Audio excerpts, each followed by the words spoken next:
A UJ study has found that middle-income communities are on the receiving end of the country's energy crisis.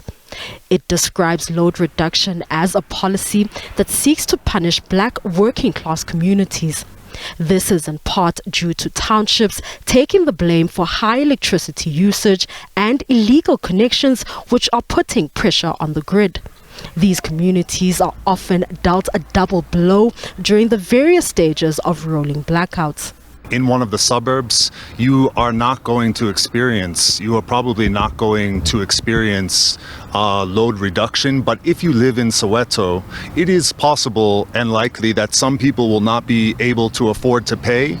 Other people, because they've been pushed, to the back, they can't afford to pay. They do reconnect, and some people don't pay. But the fact of the matter is that even if you do want to pay, you're discriminated by the fact that you live in a township that is still mainly a predominantly black township. Eskom says load reduction is implemented to prevent its infrastructure from becoming overloaded and subsequently blowing up. It blames this on illegal connections and residents who bypass prepaid electricity meters, but the UJ study found consumption to be significantly lower in low-income communities compared to suburbs with pools and electric fences. The communities that mostly suffer load reduction are the communities where there are very low rates for the payment of electricity.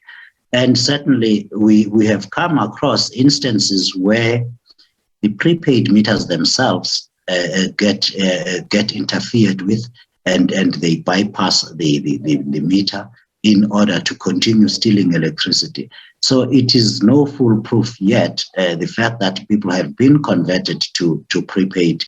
Eskom is also accused of dragging its feet when responding to electrical faults in the townships. Some communities go for weeks without electricity while waiting for a transformer or substation to be repaired. But the power utility says this is in part because technicians are attacked in some communities. The UJ study, however, claims the townships are discriminated against due to their affordability.